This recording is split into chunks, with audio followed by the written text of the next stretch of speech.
தமிழக சட்டமன்ற தேர்தல் 2026 வாக்கு எண்ணிக்கை இன்று விறுவிறுப்பாக நடைபெற்று வருதுங்க. இதுவரைக்கும் வெளிவந்திருக்கக்கூடிய முன்னிலை நிலவரங்கள் தமிழக அரசியலில் இதுவரையும் கண்டிராத ஒரு மாபெரும் மாற்றத்தை நோக்கியே சிக்னல் போயிட்டு இருக்குன்னே சொல்லணும். தொங்கு சட்டசபை உருவாகக்கூடிய சூழ்நிலை இப்போ அதிகமாக இருக்குங்க. குறிப்பாக நடிகர் விஜயனுடைய தமிழக வெற்றி கழகம் 109 இடங்களுக்கு மேலே முன்னிலை வகுத்து வரக்கூடிய நிலையில் தனிப்பெரும் கட்சியாகவே உருவெடுத்திருக்கு அப்படின்னே சொல்லணும். அதே போல் இந்த நேரத்தில் விஜயினுடைய தமிழக வெற்றி கழகம் மட்டும் இல்லாமல் ஆளுங்கட்சியான திமுக வெறும் 52 இடங்களிலும், அதிமுக 69 இடங்களிலும் முன்னிலை இருக்கின்றன. இந்த சூழ்நிலையில் தமிழக அரசியலில் ஒரு புதிய பரபரப்பு ஏற்பட்டிருக்குன்னே சொல்லணும். எந்த ஒரு கட்சியுமே தமிழக அரசியலில் ஒரு கடைசியான ஒரு அறுதி பெரும்பான்மை கிடைக்காத நிலையில் அதிமுக ஆட்சியை பிடிப்பதற்கான ரகசிய திட்டங்கள் தீட்டிட்டு இருக்காங்க. அரசியல் வட்டாரங்களில் பேசக்கூடிய ஒரு நிலவரமாகவும் இது இருக்குங்க. அனைவரையுமே அதிர்ச்சியில் ஆழ்த்தி இருக்கக்கூடிய விஷயம் என்ன அப்படின்னா, கொளத்தூர் தொகுதியில் போட்டியிட்ட முதலமைச்சர் மு.க. ஸ்டாலின் பின்னடைவை சந்தித்திருக்காரு. இது அவருக்கு மிகப்பெரிய அளவில் பாதிப்பை ஏற்படுத்தும் அப்படின்னே சொல்லலாம். அவருடைய மகன் உதயநிதி ஸ்டாலினும் சேப்பாக்கம் தொகுதியில் தத்தளித்து இப்போ தான் 1000 வாக்குகள் முன்னிலை பெற்றிருப்பதாக தெரியுது. கட்சியினுடைய மிக உயரிய தலைவர்களே தோல்வி விளிம்பில் இருக்கிறதுனால திமுக தொண்டர்களும் நிர்வாகிகளும் கடும் அதிர்ச்சியில் இருக்காங்க. ஆட்சி அதிகாரம் கைவிட்டு போகக்கூடிய சூழ்நிலையில் திமுகவில் இருக்கக்கூடியவர்கள் எல்லாருமே அதிருப்தி அடைஞ்சிருக்காங்க. அதாவது எம்எல்ஏக்கள் தங்களுடைய பக்கம் இழுக்க அதிமுக முயற்சிக்கலாம் அப்படின்னு சொல்லப்படுதுங்க. குறிப்பாக டெல்லி மற்றும் பாஜக தலைவியினுடைய உதவியோட திமுகவை உடைக்கக்கூடிய வேலைகளில் அதிமுக இறங்குறதுக்கான வாய்ப்புகள் இப்போ நிறையவே இருக்குது அப்படின்னு தான் சொல்லணும். அரசியல் சட்டப்படி ஒரு கட்சியினுடைய எம்எல்ஏக்களை தனியாக பிரித்தோம் அப்படின்னா கட்சி தாவல் தடைப்பு சட்டம் அப்படின்ற ஒன்று இருக்குது.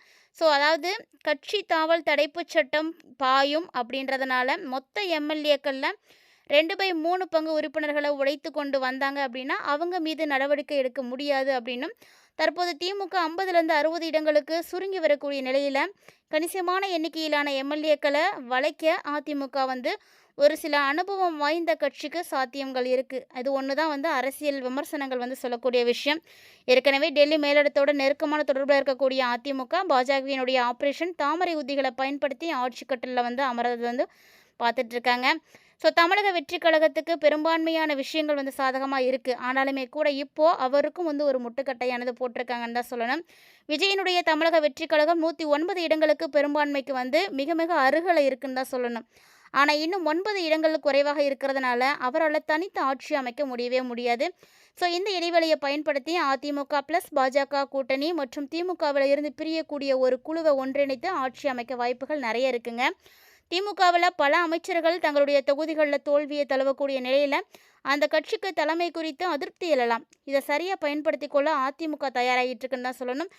டெல்லியில் ஆசி இருந்தது அப்படின்னா கண்டிப்பாக எல்லாமே சாத்தியம்தாங்க. இதை யாராலையும் மறுக்கவே முடியாது அப்படின்னு தான் சொல்லணும். இதெல்லாம் வச்சு பார்க்கும் பொழுது அடுத்த 24 மணி நேரமுமே ரொம்ப ரொம்ப முக்கியம் அப்படின்னு தான் சொல்லணும். திமுகவினுடைய கோட்டையான சென்னை உள்ளிட்ட மாவட்டங்களிலேயே அந்த கட்சி சரிவை சந்தித்திருக்கு அப்படின்னு தான் சொல்லணும். தங்களுடைய அரசியல் எதிர்காலத்தை கருதி பல எம்எல்ஏக்கள் கட்சி மாற தயாராக இருக்காங்க. இந்த நிலையில் பார்த்தீங்கன்னா எடப்பாடி பழனிசாமி தரப்பு ஏற்கனவே டெல்லி தலைவர்களோட ஆலோசனையில் ஈடுபட்டு வருவதாகவும் சொல்லப்படுதுங்க.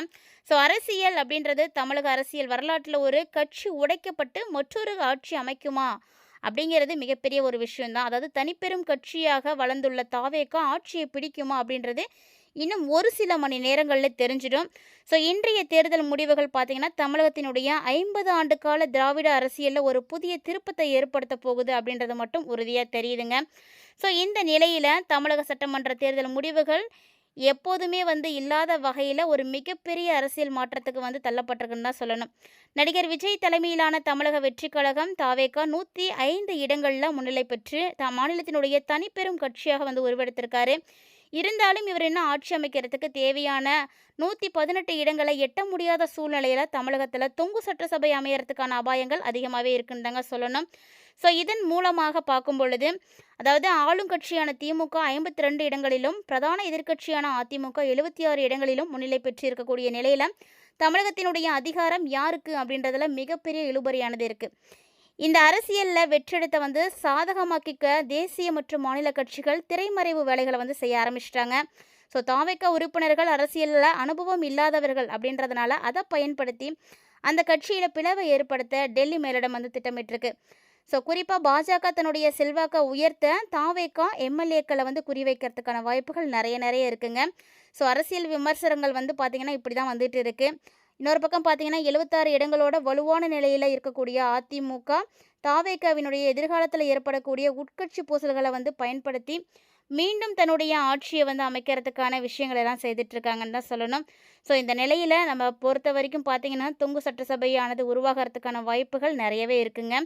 தமிழக அரசியலில் ஒரு மிகப்பெரிய அளவில் இதுவரைக்கும் யாருமே பார்க்காத அளவுக்கு ஒரு மிகப்பெரிய திருப்பம் அப்படின்றது தான் இன்றைக்கி வந்து நடந்துட்டுருக்குன்னு சொல்லணும். ஸோ நடந்து முடிஞ்சிருக்கக்கூடிய சட்டசபை தேர்தல் முடிவுகளுடைய தற்போதைய நிலவரப்படி தமிழகம் ஒரு தொங்கு சட்டசபை நிலையை நோக்கி தான் போயிட்டுருக்கு அப்படின்றது உறுதியாக இருக்குங்க. எந்த ஒரு தனிப்பட்ட கட்சிக்குமே பெரும்பான்மை வந்து கிடைக்காத அப்படின்ற சூழ்நிலையில் அடுத்த முதலமைச்சர் யார், ஆட்சியை அமைக்க போகிறது யார் அப்படின்ற ஒரு கேள்வியானது இப்போது அதிகமாக வந்திருக்கு. இது பார்த்திங்கன்னா ஆளுநர் மாளிகையை நோக்கி திரும்பி இருக்கக்கூடிய ஒரு விஷயம் அப்படின்னே சொல்லணும். சமீபத்திய அதிகாரப்பூர்வமான அறிவிப்புகளின்படி பார்க்கும் பொழுது தமிழக அரசியல் களத்தில் புதியவரான தமிழக வெற்றி கழகம் டிவிக மிகப்பெரிய அதிர்வலைகளை வந்து ஏற்படுத்தியிருக்குன்னு தான் சொல்லணும். மொத்தமாக இருக்கக்கூடிய 234 தொகுதிகளில் பெரும்பான்மைக்கு 118 இடங்கள் தேவை என்ற நிலையில் கட்சிகளுடைய பலம் பின்வருமாறு வந்து பிரிஞ்சிருக்குங்க. அதாவது தமிழக வெற்றி கழகம் டிவிக்கு 107 இடங்கள், திராவிட முன்னேற்ற கழகம் டிஎம்கே 63 இடங்கள், அனைத்திந்திய அண்ணா திராவிட முன்னேற்ற கழகம் ஏஐஏடிஎம்கே 63 இடங்கள். இதில் தமிழகத்தில் வெற்றி பெறக்கூடிய வாய்ப்பு யாருக்கு அதிகமாக இருக்குது அப்படின்ற மாதிரியான கேள்விகளானது வந்திருக்குன்னு தான் சொல்லணும். தமிழகத்தை பொறுத்த வரைக்கும் மத்திய ஆளும் கட்சியான பாஜக டெல்லி அதிகாரத்தை பயன்படுத்தி ஆளுநர் மூலமாக தன்னுடைய அரசியல் நகர்வுகளை வந்து மேற்கொள்ளும் அப்படின்ற விவாதங்கள் தான் இப்போ மிக பரபரப்பாக வந்து போயிட்டுருக்குன்னே சொல்லணும். தமிழகத்தில் திமுக மற்றும் அதிமுக ஆகிய 2 கட்சிகளும் தற்போது சமமான பலத்தோடு வந்து இருக்கிறாங்க. அவங்க சிறிய கட்சிகளுடைய ஆதரவை திரட்ட தீவிரமாக வந்து முயன்றுட்டுருக்காங்க. அதே வேளையில் பார்த்தீங்கன்னா தனிப்பெரும் கட்சியாக வளர்ந்து வந்துட்டு இருக்கக்கூடிய டிவிகாவை ஆட்சி அமைக்க விடாமல் தடுக்கிறதுக்கு அல்லது நிபந்தனைகளோடு கூடிய ஆதரவை வழங்குறதுக்கு பல்வேறு விதமான திரைமறைவுகளானது நடந்துட்டுருக்கு அப்படின்னு தாங்க சொல்லணும். ஸோ தமிழக வெற்றி கழகம் இதர கட்சிகளுடைய ஆதரவை பெற்று ஆட்சி அமைக்குமா, இல்லை திராவிட கட்சிகள் ஒன்றிணைந்து புதிய வியூகம் வந்து வகுக்குமா அப்படின்ற எதிர்பார்ப்பில் இப்போ பார்த்தீங்கன்னா தமிழகமே வந்து உறைந்து கிடக்குது அப்படின்னு தான் சொல்லணும். அதாவது லோக் பணியிலிருந்து வரக்கூடிய அடுத்த அறிவிப்புக்காக தான் ஒட்டுமொத்த தேசமுமே வந்து காத்துட்ருக்குங்க. ஸோ இதுக்காக புதிய ஆளுநரே வந்து நியமித்திருக்காங்க. மக்களுடைய எதிர்பார்ப்பு அப்படின்றது நீண்ட நாள் இடைவெளிக்கு பிறகு தமிழகத்தில் திராவிட கட்சிகளுக்கு மாற்றாக ஒரு புதிய சக்தி இவ்வளவு பெரிய இடங்களை பிடித்திருக்குது அப்படின்றது ஒரு வரலாற்று சாதனையாக தான் வந்து பார்க்க போகிறாங்க. இருந்தாலுமே கூட ஆளுநர் ராஜேந்திர விஸ்வநாத் அர்லேக்கர் எடுக்கக்கூடிய முடிவு தான் சட்டப்பூர்வமானதாகவும் ஜனநாயக முறைப்படியும் இருக்கும் அப்படின்னு எல்லாருமே வந்து தெரிவிச்சிருக்காங்க. ஸோ அரசியல் தலையீடுகள் இருக்குமா என்பதை பொறுத்து தான் தமிழகத்தினுடைய அடுத்த 5 ஆண்டு கால ஆட்சி அமையும் அப்படின்றதுல எந்த சந்தேகமும் கிடையாதுங்க. ஸோ பொறுத்து இருந்து பார்க்கலாம் யாருடைய ஆட்சி அமைய போகுது அப்படின்றத இன்னும் ஒரு சில மணி நேரங்களில் தெரிஞ்சிடும். காத்திருப்போம் தமிழகத்தினுடைய அடுத்த சிஎம் யார் அப்படின்றத தெரிஞ்சுக்கிறதுக்கு எல்லாரும் ஆவலாக இருப்பீங்கன்னு நினைக்கிறேன். யாராக இருக்கும் அப்படின்றத மறக்காமல் கமெண்ட் பண்ணுங்கள். இந்த வீடியோ உங்களுக்கு பிடிச்சிருந்தா லைக் பண்ணி ஷேர் பண்ணுங்கள், மறக்காமல் கமெண்ட் பண்ணுங்கள்.